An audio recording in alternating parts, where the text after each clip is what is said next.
प्यारे थे, गांधी जी सबसे न्यारे थे, कहलाते थे राष्ट्रपिता पर वह बापू हमारे थे, कहलाते थे राष्ट्रपिता पर वह बापू हमारे थे।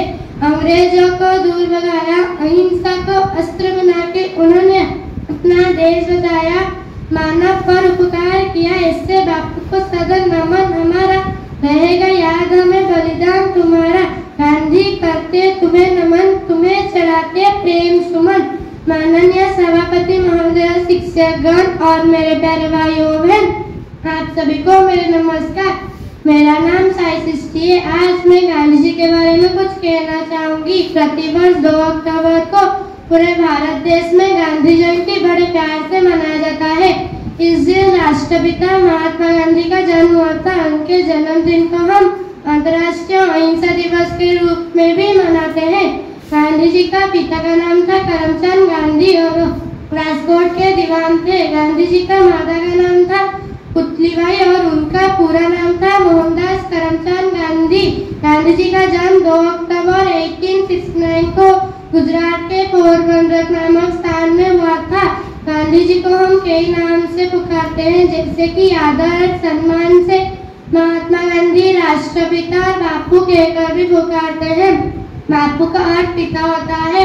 महात्मा गांधी ने एक पिता की तरह पूरे भारतवासियों का सेवा की थी और उन्होंने कभी भी इंसान के बीच में भेदभाव नहीं किया था।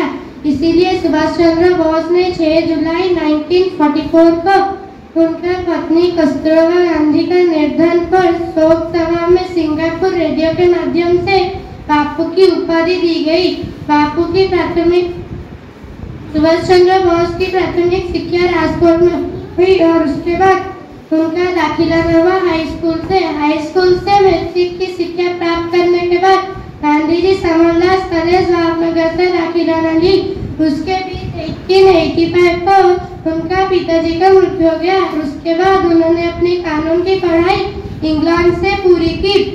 कुछ वर्ष के बाद उन्होंने दक्षिण अफ्रीका में वकालत भी की।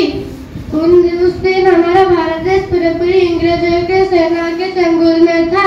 उस समय उन्होंने देश की आजादी के लिए अपना पूरा जीवन समर्पित कर लिया। अंग्रेजों के खिलाफ लड़ने के लिए उन्होंने भारत छोड़ो आंदोलन, सत्याग्रह आंदोलन जैसी और भी कई सारे आंदोलन की। उनका नेतृत्व और प्रयास के कारण ही 15 अगस्त 1947 को हमारा देश अंग्रेजों से आजाद हुआ। गांधी जी एक बहुत अच्छे विचार वाले व्यक्ति थे। वो सदा जीवन उच्च विचार जैसे विचारधारा रखते थे। उसके साथ वो समय का भी बहुत परवाह करते थे।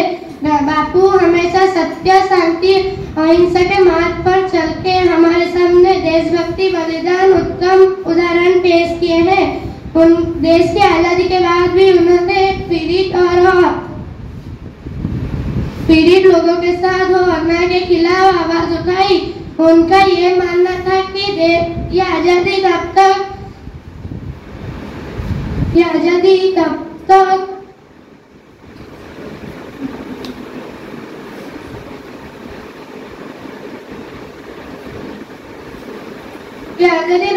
समर्पित नहीं रहेगी जब तक पीड़ित और असहाय के लोगों के साथ अन्याय के खिलाफ आवाज उठाई।